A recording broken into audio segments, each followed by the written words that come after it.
Belgrano nunca le va a llegar la inundación. Es así, gracias. Carlos Ah, Ferreira te saluda. claro, Carlos, la inundación seguro que no, la lluvia sí me Y eso es lo llega y la niebla importante, pero también. No, también no no veo quejar. ni el río ahora, que es todo decir.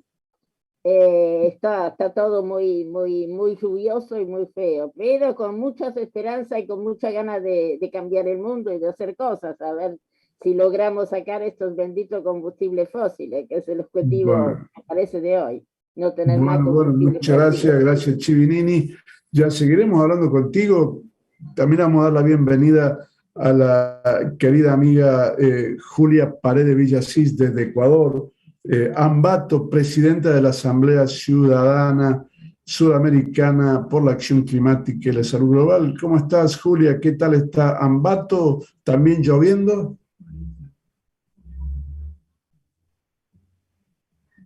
Buenas tardes, Carlos, y al programa de Buenos Vecinos, a todas las personas que estamos aquí en el SED y a aquellas personas que nos escuchan por Radio Clima Internacional, un programa importante, y vamos a saludarles desde Ambato, Ecuador, con un sol muy radiante, con un clima templado como es el nuestro, que no es un excesivo calor, pero tampoco un excesivo frío.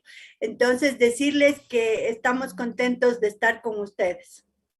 Un gusto, y lo que conocemos de Ecuador, sabemos la valía que tiene vivir en Ecuador en un ámbito de una nación que está allí en el medio del mundo, al lado del Pacífico, con tantas cosas bellas en su naturaleza, sea costa, sea sierra. Y bueno, vamos a irnos ahora al corazón mediterráneo de la Sudamérica de hoy, que es la provincia de Córdoba, en la República Argentina. Allí está la profesora María Rosa Marcilla, activista ambiental, educadora. María Rosa, Carlos Ferreira te saluda de Buenos Aires. ¿Cómo estás? Muy bien, muy bien. Muchos con un clima radiante, pero con viento, con tierra. Nosotros sabemos acá que la expansión de las fronteras ojeras nos quitó los árboles y nos dejó la tierra. Entonces, un poco de viento nos llena de tierra. Pero bueno, estamos aquí tratando de ver qué se puede hacer para tratar de recuperar un poco la salud de nuestro planeta. Y bueno, la verdad que los que conocemos Córdoba sabemos que cuando hay un poquito de viento, se levanta la tierra de la gran superficie de Córdoba, una zona plana en el mundo en la cual había innumerable calidad y cantidad de bosques, que un territorio próspero para sembrar soja, que trae dólares al país, hizo que en menos de 30 años la configuración de esa provincia, una de las más destruidas del mundo, creo que número 2 en el mundo por su proceso de desmonte, ha hecho que la tierra se soltara, y cada vez que corre un poquito de tiempo de viento, la ciudad de Córdoba, que está a muy poquitos kilómetros de esa zona, se inunda de tierra. Y bueno, esto es parte también de los temas que nosotros llamamos ecocidio, otros que llaman contaminación ambiental, otros que llaman destrucción de la naturaleza. Pero bueno, eso vamos a hablar. Este programa de hoy, en esta primera parte, va a estar dedicado a analizar lo que es el ecocidio. A esta hora que tenemos 24 países en la antena, en lugares tan diversos como Los Ángeles, San Francisco, Nueva York, Washington, Ciudad de México, San José de Costa Rica, Lima, Ambato, Quito, y también 12 provincias en este momento de la República Argentina, y también gente de España, como es el caso de la querida amiga Maite Monpó, directora de Stop Ecocidio allí en España. Carlos Ferreira te saluda de Buenos Aires. Maite, ¿cómo estás? Un gusto hablar contigo, un honor tenerte con los buenos vecinos también del mundo. Hola, buenos días. Para América Latina, aquí en España, bueno, donde yo vivo, que es el Mediterráneo, ya está oscureciendo, ya hemos mandado el sol para allá hace unas horas, así que aquí nos preparamos para la noche.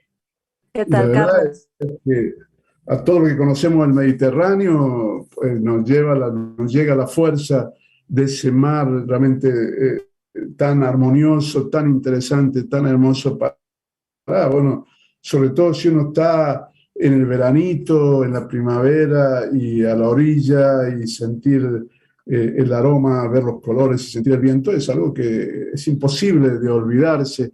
Pero tú eres una mujer de Europa y de pronto vemos que pasa a ser en el territorio del ecocidio noticia América Latina, México. Tú sabes que por primera vez en el mundo un país presenta un proyecto de ley para detener el ecocidio en México. ¿Cuál es tu evaluación, tú que hace muchísimos años trabajas en los temas que tienen que ver con el ecocidio y diriges esta entidad tan reconocida que está intentando hacer declarar el ecocidio un crimen de lesa humanidad ante el Tribunal Penal Internacional?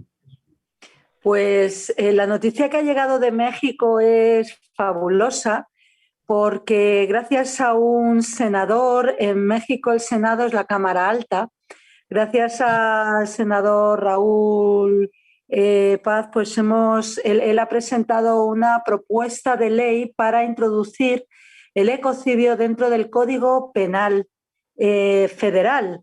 Y es una gran noticia porque es realmente el primer país de América Latina que se convertiría en un país que contiene el crimen de ecocidio dentro de su legislación, y es el primer paso. El segundo paso es que el gobierno mexicano se comprometa públicamente a conseguir criminalizar el ecocidio a nivel internacional, que es el objetivo de la campaña que dirijo en España y que coordino para América Latina. Así que estamos de enhorabuena porque es un gran avance. México, digamos, se ha puesto a la cabeza de los países de habla hispana que están empezando a hablar seriamente del ecocidio a nivel político. Y sin duda, por eso cuando hicimos la promo del programa de hoy, hablamos de que por fin alguien, de manera concreta en América del Sur, empieza a plantear proyectos serios frente a la realidad del ecocidio y frente a la realidad de los vínculos del ecocidio con el calentamiento de la atmósfera y, por supuesto, la emergencia climática. Ahora, en todo este proceso, en estos primeros minutos, quisiéramos que te presentes, Maite, si te conocen mucho los oyentes de Buenos Vecinos, pero claramente en el mundo hispano hay como un divorcio entre la gente que habla de ambientalismo, ecologismo, y la realidad de otros sectores como los adultos mayores, las organizaciones de discapacitados, las organizaciones de jóvenes o de médicos o educadores. Quisiéramos saber cómo entraste tú, siendo una mujer joven, española, en los temas de la lucha por el futuro, que es aquellos que realmente trabajan para que la especie se comunique armoniosamente con la naturaleza. Cuéntanos un poquito de ti. Bueno, yo llevo toda una trayectoria de vida trabajando por los derechos humanos, la paz y el medio ambiente. He sido colaboradora directa de organizaciones de derechos humanos con Amnistía Internacional en mi ciudad natal. He estado involucrada en muchas causas, la causa de los saharauis, de los tibetanos, la causa de los palestinos, de Papúa Nueva Guinea. Quiero decir que en temas de derechos humanos llevo muchos años involucrada, y en temas de medio ambiente también, ¿no? Desde mi ciudad ya empecé con un grupo local, pero sobre todo a través de una organización internacional llamada Greenpeace, con la que estuve muy, muy involucrada de forma directa durante años y de la que me salí hace 5 años. Pero bueno, Greenpeace fue mi casa en todos los sentidos, ¿no? Mi casa, mi barco y todo, porque bueno, fui marinera de su flota internacional durante casi una década. Entonces, yo creo que es muy interesante. Qué interesante, digamos, porque la idea de Buenos Vecinos es eso, ver cómo los buenos vecinos del mundo se transforman en militantes por el futuro, y lo que tú haces es militar por el futuro en lo que significa la realidad del mundo de hoy, tan contenida por este modelo de desarrollo. Ahora, en términos de tu experiencia, que veo que es en el ámbito de los derechos humanos, en la lucha ambiental, ecológica, pero también es internacional. ¿Tú crees que hay un papel para el ciudadano, buen vecino que quiere trabajar como tú a nivel local, o los que trabajan en estas cuestiones siempre tienen un vínculo internacional? ¿Cuál es tu aporte en ese sentido? Porque hay mucha gente que quiere saberlo, muchas veces dice, no, el tema ambiental es internacional, el tema de cambio climático es internacional. ¿Qué le dirías tú a esa gente que nos está escuchando en estos momentos? Pues yo le diría que el planeta es la casa de todos, el planeta es nuestra casa común. Entonces todos podemos poner nuestro granito de arena para cuidar bien de nuestra casa común, que nos provee de alimento, nos da agua, nos da aire para respirar. Gracias al planeta Tierra, los seres humanos podemos estar vivos, ¿no? Con todo lo que nos provee nuestro planeta, un planeta tan maravilloso, ¿no? La Pachamama. Entonces, yo creo que proteger el planeta es cosa de absolutamente todos.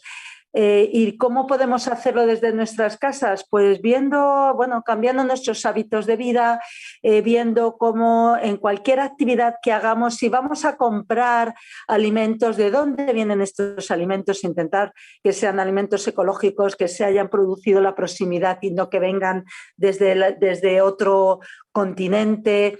Si tienes que salir a la calle, ir a algún sitio, pues en vez de coger el coche, puedes coger la bicicleta o ir en autobús.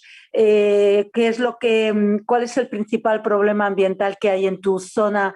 Intenta involucrarte para solucionarlo, intenta no meter plástico en tu casa. Más allá de reciclaje, se trata de dejar de consumir plástico. Es decir, que es una tarea que nos corresponde a todos y cada uno de nosotros a nivel individual.